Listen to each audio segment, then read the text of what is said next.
ang muling pagkabuhay. Siguradong narinig nyo na yan, di ba? Sentro yan ng pananampalatayang Kristiyano. Pero alam nyo ba na hindi lang yan basta-bastang himala? May sinusunod pala itong isang napaka-spesifikong lohika, parang isang set of rules. At ngayon, yan ang hihimayin natin. Ano nga ba ang mga patakaran sa likod ng isa sa pinakamalaking konsepto sa kasaysayan? So tara na! Simulan natin sa pinaka-basic na tanong. Ano ba talaga ang logic nito? Paano ito gumagana ayon sa teolohiya? Yan ang nagiging guide question natin sa buong pagsuri na to. Okay, first things first. Ang pinakaunang pundasyon ng buong logic na ito based sa mga teksto ay isa lang. Hindi si Jesus ang bumuhay sa sarili niya. Ulitin ko ha, hindi siya. May ibang, mas malaking kapangyarihan ang kumilos. At sino ang kapangyarihang yon? Paulit-ulit na sinasabi ng mga source material, ang Diyos, Ama. Siya ang active na puwersa, ang primus motor sa likod ng resurrection. At dito pa lang, malinaw na ang setup. Ang muling pagkabuhay ay hindi isang natural ability ng tao. Gawa ito ng Diyos. At dito na nagiging mas personal ang usapan. Kasi hindi lang pala ito tungkol kay Jesus. Agad-agad, kinokonekta ng argumento yung nangyari sa kanya sa atin. Parang sinasabi na, hey, yung nangyari sa kanya, pangako rin yan para sa'yo. May direct connection. So, paano nangyari? Ano yung ginamit na mekanismo? Dito na pumapasok sa eksena ang banal na espiritu. Siya yung agent na nagsagawa ng utos ng Ama. At para sa mga pinagkukunan natin, fundamental truth ito, non-negotiable. Okay, so gets na natin na ang Diyos ang may kapangyarihan. Pero ang next logical question, bakit si Jesus? Ano meron sa kanya na naging dahilan para maging posible ang lahat? Dito na tayo papasok sa ikalawang bahagi ng ating paghimay. At ito mga kaibigan, ito marahil yung pinaka-critical na punto sa buong paliwanag. Ang batayan ng resurrection ay hindi ang pagiging Diyos niya, kundi ang pagiging perfectong tao niya. Isipin niyo to, kung dahil sa pagka-Diyos niya yon, hindi game over na para sa atin, di ba? Pero dahil sa pagiging perfectong tao niya, well, biglang nagbukas ng pinto para sa posibilidad. So, paano natin ipapaliwanag itong perpektong tao na to? Gumagamit ang source natin ng isang theological na konsepto, si Jesus bilang ang huling Adan. Isipin nyo na para siyang isang bagong simula, isang reset button para sa sangkatauhan. So, heto yung pagkakaiba. Yung pagiging matuwid ni Jesus, built-in sa kanya, natural.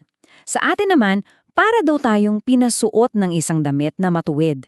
Hindi talaga atin ni nature, pero yon ang nakikita dahil tinakpan na yung mga kasalanan natin. Gets yung difference?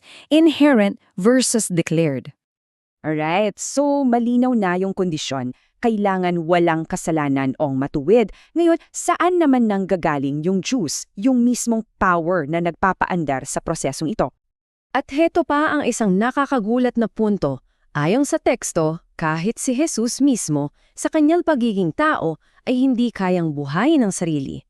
This proves na ang muling pagkabuhay ay hindi isang superpower ng tao. Kailangan talaga ng external intervention.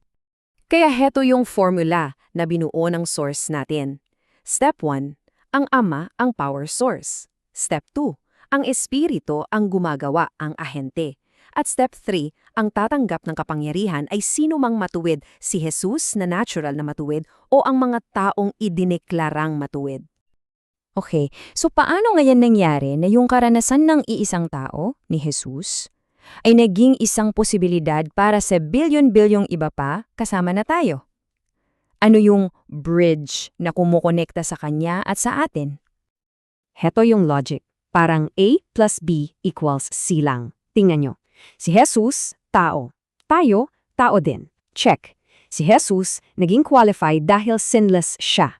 Tayo, naging qualified dahil covered na ang sins natin. Check. So therefore, kung anong power ang bumuhay sa kanya, yun din mismo ang power na bubuhay sa atin. Boom! Yan ang tulay. Make sense, no? Pero teka lang, akala niya tapos na, may isang malaking plot twist.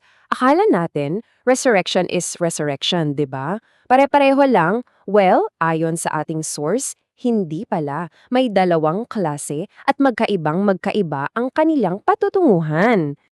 Ang ideya ay ito, lahat, as in L-A-H-A-T, ay bubuhayin muli. Walang exception.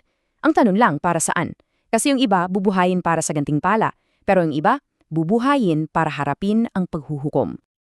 Isipin nyo parang isang malaking intersection. Pagkatapos ng kamatayan, lahat tayo bubuhayin pero may dalawang daan. Path A, resurrection para sa buhay na walang hanggan. Path B, resurrection para lang humarap sa paghuhukom, na ang dulo ay yung tinatawag na ikalawang kamatayan.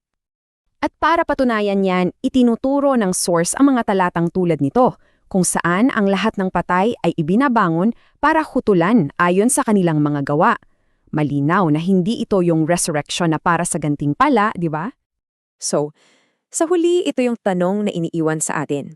Ang muling pagkabuhay ay isang garantisadong pangako para sa lahat o isa itong resulta na nakadepende sa ating kalagayan at mga gawa?